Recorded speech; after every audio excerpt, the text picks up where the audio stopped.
The only way to handle danger is to face it. If you start getting frightened of it, then you make it worse. Because you project onto it all kinds of bogies and threats which don't exist in it at all. Whenever you meet a ghost, don't run away. Because the ghost will capture the substance of your fear and materialize itself out of your own substance. And will kill you eventually. Because it will take over all your own vitality. So then, whenever confronted with a ghost, walk straight into it. And it will disappear. We've got to survive. You must survive. That's the great thing we're all working under. And pounding it out day after day in anxiety. Because this is a description of anxiety. Anxiety is the fear that one of a pair of opposites might cancel the other. Forever. And if by any chance, by any means, you find out that that is not so, you have an entirely new attitude to what human beings are doing, which may be very creative, but which also may be very dangerous. You see through the game. You are only just kidding that you're just poor little me. See, the function of a guru, that is to say a spiritual teacher in India, is to give you a funny look in the eye. Because you come to him and say, Mr. Guru, I have problems. I suffer and it's a mess and I can't control my mind and I'm miserable and depressed and so on. And he gives you a funny look. And you feel a bit nervous about the way he looks at you. Because he's reading your thoughts. And this man is a great magician. He can read everything that's in you. He knows right down into your unconscious, and you know all the dreadful things you've thought, and all the awful desires you have, and you are rather embarrassed that this man looks right through you and sees them all. But that's not what he's looking at. He's giving you a funny look for quite another reason altogether. Because he sees in you the Brahman, the Godhead, just claiming it's poor little me. That's why he gives you a funny look. And why he seems to see right through you.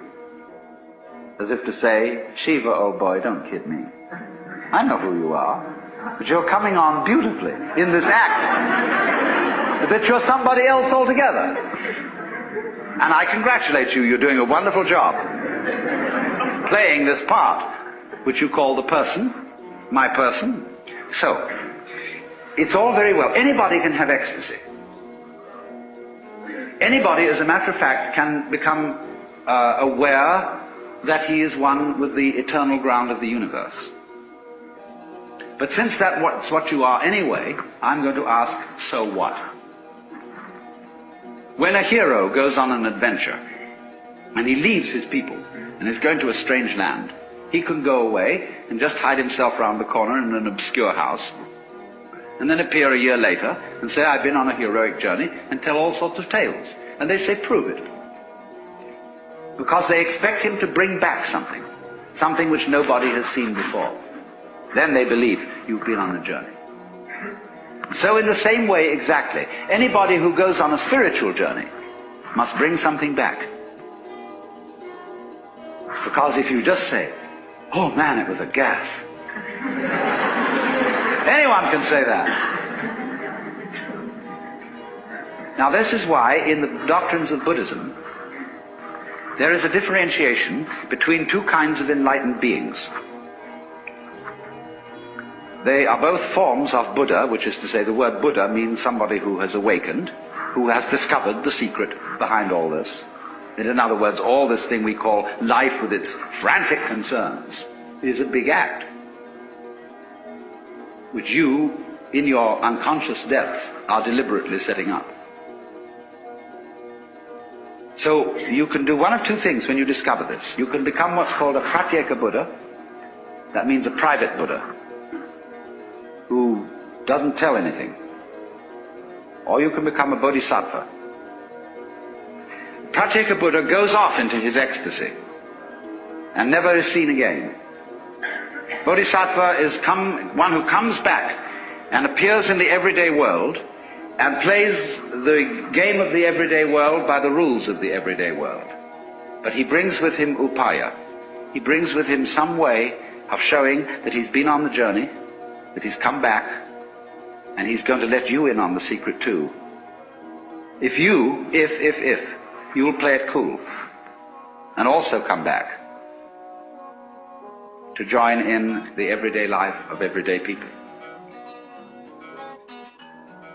The first thing then is to discover what indeed you do love, if anything, and you will find there is something. And then go into the nature of that. Now it's said that selfish people love themselves is something which you thought was other than yourself.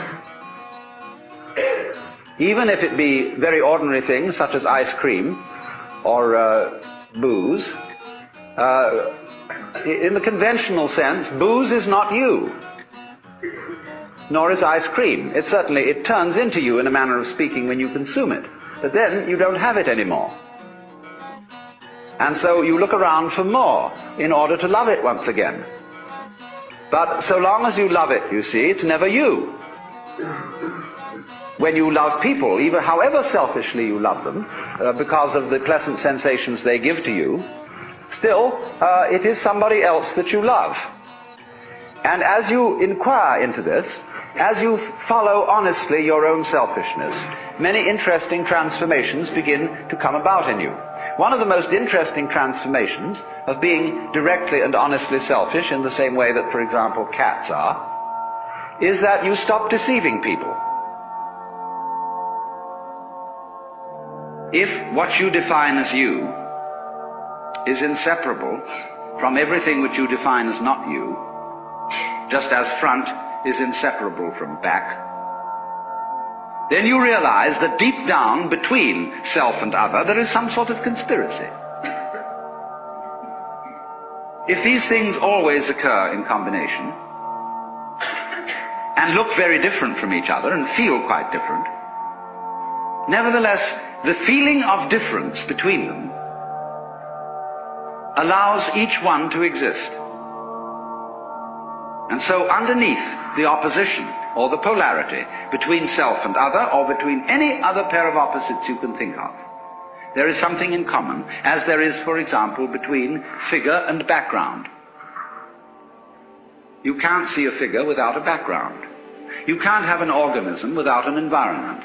Equally, you can't have a background without a figure, or an environment without organisms in it, or without things in it. You can't have space which is unoccupied by any solid. You cannot have solids not occupying some space. This is absolutely elementary, and yet we don't realize it, because, for example, the average person thinks that space is nothing. That it's just a sort of not there-ness in which there are things. And we are slightly afraid that not there-ness, that nothingness, that darkness, that the negative poles of all these oppositions will win. That they will eventually swallow up every kind of being and every kind of there-ness. But when you catch on to the game, you realize that that won't happen. Because what is called not existing is quite incapable of being there without the contrast of something called existing. It's like the crest and the trough of a wave. You can't have a wave that is all trough and no crest, just as you can't have a wave which is all crest and no trough. Such a thing has never been manifested in the physical universe. They go together.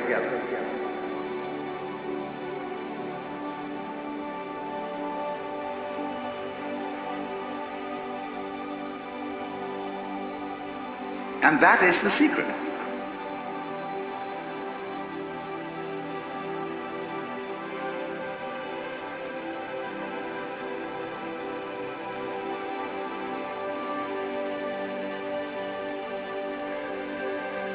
There really is no other secret than that.